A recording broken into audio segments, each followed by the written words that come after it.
Are you an idiot? Before you answer, did you know that the word idiot comes from ancient Greek, and in its original meaning it meant anyone who is not a politician? I've got 21 common English words with surprising origins for you today. If you want to learn more, stay tuned. Idiots welcome.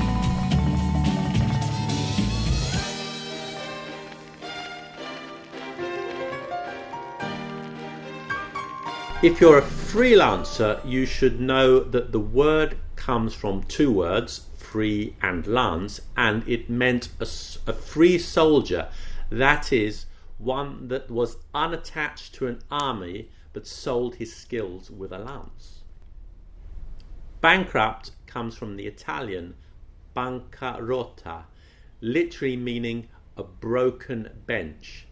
Moneylenders would set up their businesses on benches in common areas to welcome customers, but when business was bad and the moneylender could no longer afford to lend money, they broke his bench. Sinister, which means giving the impression of something threatening or evil, comes from the Latin meaning left-handed.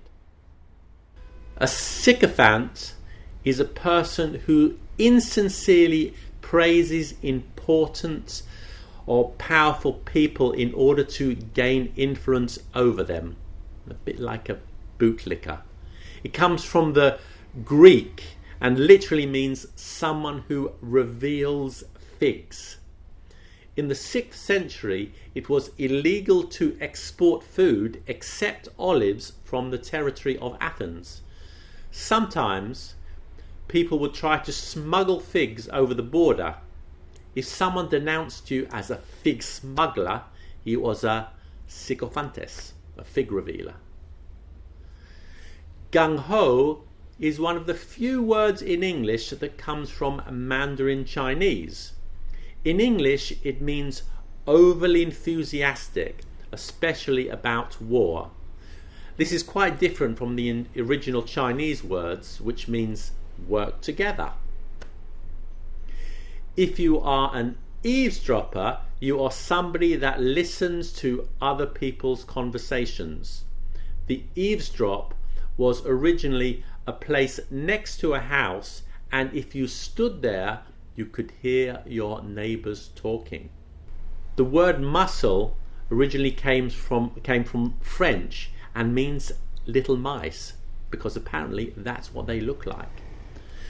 This rather ugly bird from North America is called a turkey in English, just like the country, and that's because it was brought to England by traders from North Africa, then ruled by the Ottomans, the Turks. Interestingly, in French the bird is called dinde, which means from India, although in this context the India they are referring to is the New World, which they thought was the same thing.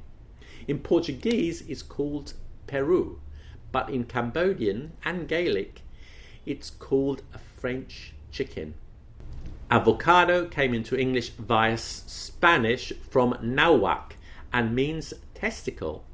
These delicious vegetables are called Jerusalem artichokes, and they have nothing to do either with the city of Jerusalem or artichokes. They are tutors of the sunflower plants, and in Italian the word for sunflower is girasole, and it's a corruption of that. Girasole, Jerusalem. Well, I can see how they got there. And artichoke because it tasted a bit like an artichoke. Next time you go into your favourite franchise coffee chain, you could order an Americano. During the Second World War, when American soldiers were stationed in Italy, they found the espresso too strong for their taste, so they added hot water and it became known as the Americano coffee.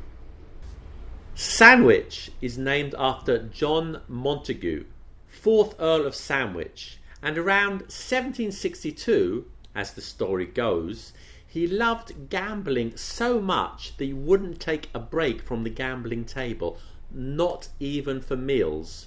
So he ordered his servant to bring him some salt beef between two slices of bread. But why isn't it called a Montague, which I think is a much better name? To boycott means to refuse to buy from or do business with someone, and it's named after Captain Charles C. Boycott, an English landowner in Ireland who charged such high rents that he was boycotted. These hairy things at the side of the head are known as sideburns, and they are named after General Ambrose Burnside. Burnside, sideburns. I can see why. This game is usually called football in England, but in North America and Australia it's known as soccer. In fact, there are two types of football in England. The official names are rugby football and association football. Soccer is just an abbreviation of the word association. Are you a geek? A geek in early 20th century America was a sideshow freak at a circus, sometimes referred to as geek shows. The word itself, geek, is derived from the word Geck, which was a Low German word which meant a fool. Are you a Luddite?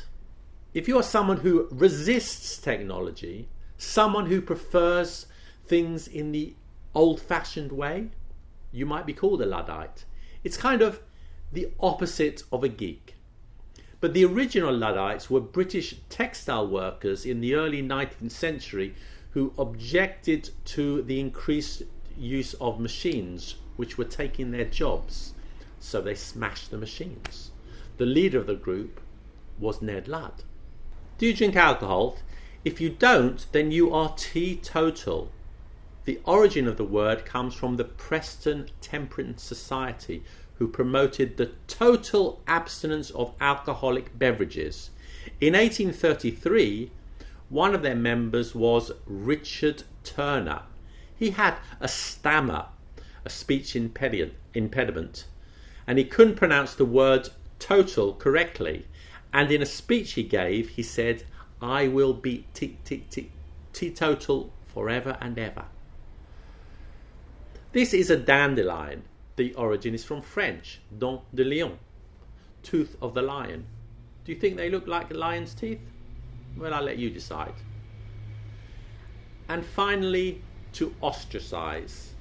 This means to exclude someone from a social group.